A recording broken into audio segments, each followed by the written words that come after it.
Stéphane Amar, bonjour, Boker Tov.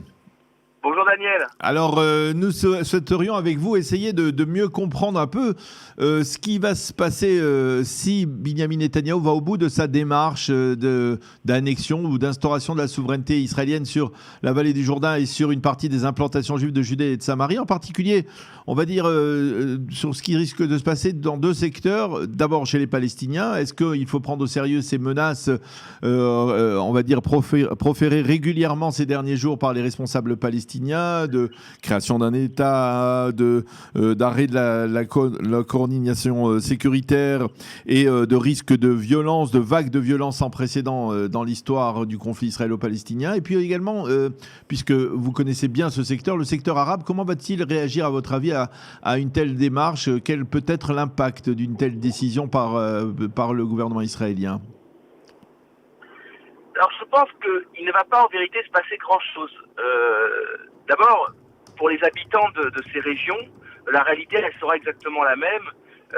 Depuis des années maintenant, ils vivent en tant qu'Israéliens dans la Judée-Samarie biblique. Ils ont une carte d'identité israélienne, ils votent à la Knesset, ils se déplacent librement. Donc pour les habitants juifs de ces secteurs, la vie va continuer. L'un d'entre eux disait on va se sentir enfin normal, on va se sentir des Israéliens comme les autres. Il faudra donc, je pense, un changement plutôt psychologique qui va se produire. Pour les habitants arabes, palestiniens de ces régions, en revanche, il pourrait y avoir un changement assez sensible. D'abord, normalement, il ne devrait plus y avoir d'entrave à la circulation, plus de barrage du tout, puisque ça fera partie intégrante du territoire israélien. Et il pourrait légitimement demander la nationalité israélienne. Alors Binyamin Netanyahou a d'ores et déjà indiqué qu'il n'accorderait pas la nationalité israélienne aux habitants de ces régions, mais si vous voulez, juridiquement, ça me paraît assez compliqué parce que qu'est-ce qui pourrait justifier que certains habitants, sous la même souveraineté, puissent avoir la citoyenneté et que d'autres ne l'aient pas. Je pense donc que ces Arabes-là, ces Palestiniens-là, pourront prétendre à la citoyenneté israélienne, ce qui changerait évidemment considérablement leur vie, puisqu'ils ne seraient plus des citoyens sous occupation. Vous croyez que ça fait partie de la stratégie palestinienne de réaction à cette démarche ou c'est pas au programme? Non, je dirais que c'est plutôt une démarche individuelle. Au contraire, les Palestiniens ont tendance à freiner ces processus. On le voit très bien à Jérusalem-Est.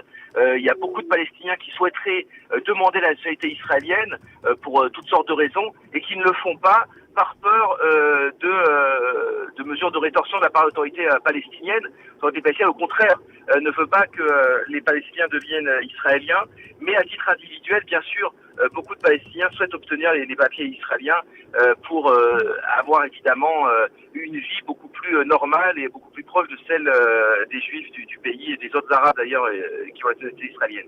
Quand vous entendez des menaces de seconde intifada, de troisième intifada, de vagues de violence, vous avez le sentiment que les Palestiniens, on va dire la rue palestinienne, si on peut utiliser ce terme, est prête et favorable à une sorte de démarche comme ça, une sorte de retour à ce qui s'est passé dans les années 2000, 2003, 2004?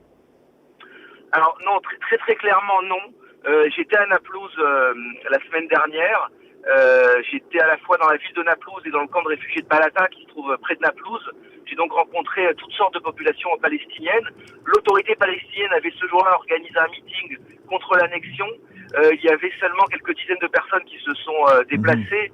Alors la rhétorique est toujours la même, il s'agit de libérer toute la Palestine du Jourdain jusqu'à la mer, mais enfin on sent très bien, et la plupart du public le sentait, que l'autorité palestinienne n'a absolument pas les moyens d'affronter militairement Israël. La période dont vous parlez, de la deuxième intifada, la période 2000-2003, c'est une période où les Palestiniens avaient été largement armés, notamment par Israël, qui est dirigé par un leader charismatique, Yasser Arafat. Ils avaient une véritable volonté d'en découdre contre Israël et les moyens surtout de le faire, ils étaient encore unis entre Gaza et la Cisjordanie. Le Hamas également était extrêmement puissant à cette époque-là. Aucun de ces ingrédients n'est réuni. Et même dans le camp de réfugiés de Balata où je me suis rendu, même si effectivement plusieurs Palestiniens voudraient bien affronter Israël militairement, ils constatent qu'ils n'en ont pas les moyens. Donc je ne crois pas du tout à un soulèvement. Maintenant, effectivement, que ce soit la première ou la deuxième intifada, ce sont des événements qui ont été déclenchés extrêmement brutalement. Je pense notamment à la première qui a été déclenchée suite à un accident de la route. Oui. Donc évidemment, rien n'est exclu, on ne peut pas prédire l'avenir. Mais en l'état actuel du rapport de force entre Israël et les Palestiniens, il ne semble très improbable qu'on assiste à une confrontation armée de grande ampleur. Vous pensez que l'autorité palestinienne peut tenir longtemps sans coordination, au moins officiellement, avec les forces de sécurité israéliennes dans les territoires? Non, évidemment non, et ça tout le monde le sait. L'autorité palestinienne ne tient que par la coordination avec Israël, puisque s'il n'y avait pas cette coordination, elle serait submergée par les groupes armés du Hamas, comme ça a été le cas à Gaza en 2007. Donc il y a une alliance objective entre Israël et l'autorité palestinienne pour que l'autorité palestinienne se maintienne, pour qu'elle administre les territoires palestiniens à la place d'Israël en quelque sorte, puisque avant l'instauration de l'autorité palestinienne, avant 93, c'est Israël qui directement administrait ces territoires. Maintenant, il a ce relais, ce qui arrange évidemment beaucoup les Israéliens. Et l'autorité palestinienne elle-même ne survit que grâce à ce soutien militaire d'Israël et grâce au fonds de l'Union européenne. Donc elle n'a aucun intérêt à se saborder. Encore une fois, rien n'est exclu, mais il me paraît très improbable qu'elle cesse la collaboration avec Israël. Alors, je voudrais revenir aussi sur le secteur arabe israélien, parce que on l'a vu ce samedi soir à la manifestation qui s'est tenue sur la place Rabin à Tel Aviv. Il y avait, on va dire, des militants de l'extrême gauche israélienne qui étaient présents, on va dire le parti Meretz en particulier, mais il y avait également une participation assez marquante du secteur arabe israélien, de ses représentants de la liste arabe unifiée, comme Eman Odeh ou d'autres responsables. Est-ce que vous avez, vous, le sentiment que les Arabes israéliens peuvent être le fer de lance de la lutte contre cette mesure de souveraineté israélienne sur la vallée du Jourdain et sur la Judée et la Samarie? Non, je pense pas, parce que les Arabes israéliens, même si effectivement ils se sont beaucoup radicalisés dans le discours, ils s'inscrivent toujours dans la démocratie israélienne. Ils sont présentés aux élections. Ils ont eu l'intelligence de s'unir et donc de remporter un nombre de sièges inédits, mais ils ne représentent malgré tout que 16 députés, c'est-à-dire moins d'un cinquième de la Knesset. Donc ils peuvent agir peut-être en s'alliant avec des gens du Meretz, des gens de la gauche israélienne, mais malgré tout, ils représentent une force extrêmement minoritaire au sein de la Knesset. Et donc je vois mal comment ils pourraient enrayer ce processus. Quant aux mobilisations de rue, bon, elles restent assez importantes, mais tout de même limitées, et en tout cas ne leur permettent pas du tout d'agir sur la marche des choses. Dès lors que Benny Gantz a accepté de soutenir ce processus d'annexion, d'ailleurs pour des raisons qui ne sont pas uniquement tactiques, également pour des raisons de fond. Vous savez que les gens de la vallée du Jourdain sont essentiellement issus de la gauche travailliste. Ce ne sont pas du tout des sionistes religieux en général. Donc, pour des raisons idéologiques, ils pensent qu'il est bien que la vallée du Jourdain fasse partie intégrante de l'État d'Israël. Et donc, je vois mal comment, politiquement, les Arabes israéliens pourraient enrayer ce processus de l'intérieur.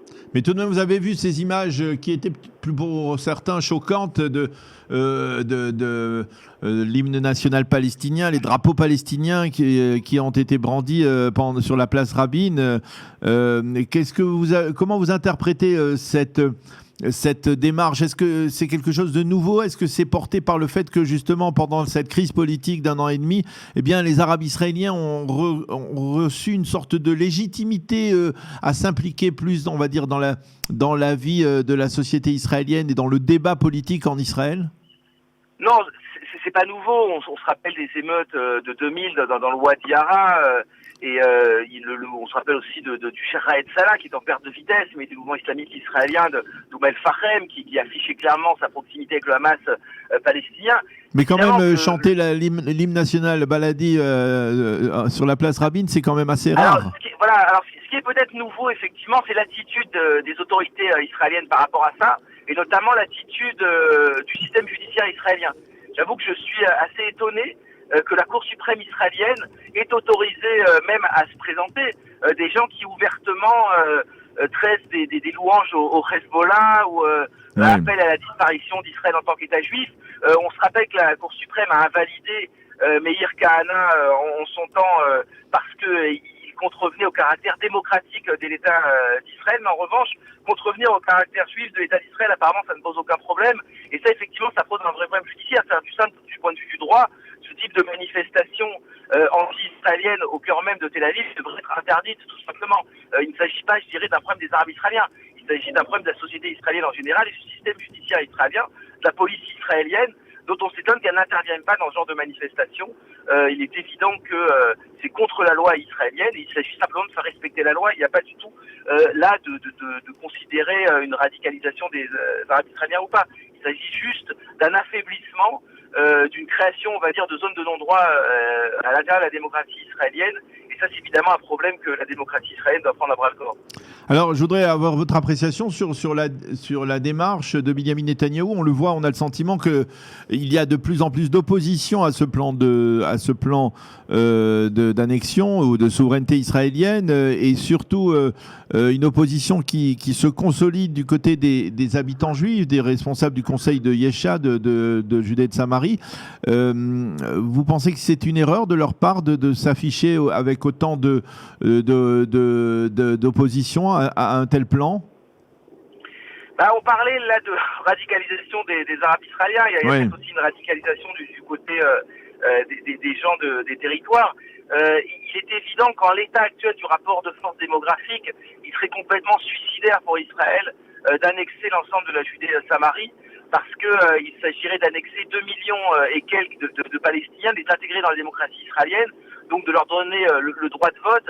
Et les Juifs se trouveraient en une situation extrêmement délicate à la Knesset. On voit bien déjà qu'avec 20% d'Arabes israéliens, il y a des tensions, il y a des craintes dont on parlait à l'instant pour le caractère juif de l'État d'Israël. Donc si il fallait annexer toute la Judée-Samarie, toute la Cisjordanie, évidemment que cela serait extrêmement dangereux pour Israël. Donc Benyamin Netanyahou agit en pragmatique. Il annexe ce qu'il est possible d'annexer en vérité. Il annexe des zones où il y a très peu de Palestiniens. Je crois qu'il y a 50 000 Palestiniens dans les zones qui vont être annexées. Même si ces 50 000 Palestiniens obtiennent la citoyenneté israélienne, ça ne changera rien en rapport démographique à l'intérieur d'Israël. Donc si vous voulez réclamer soit tout, soit rien, c'est complètement, je dirais, irresponsable au niveau politique. La seule solution, c'est ce que j'ai expliqué dans mon livre, pour Israël, pour annexer ces territoires, c'est d'obtenir un rapport démographique beaucoup plus favorable, et ça ne peut se faire qu'avec le temps, qu'avec la natalité qui est en hausse, et qu'avec l'immigration des Juifs de l'extérieur. Mais dans l'état actuel des choses, il est évident que Netanyahou n'a aucunement les moyens d'annexer toute la Cisjordanie.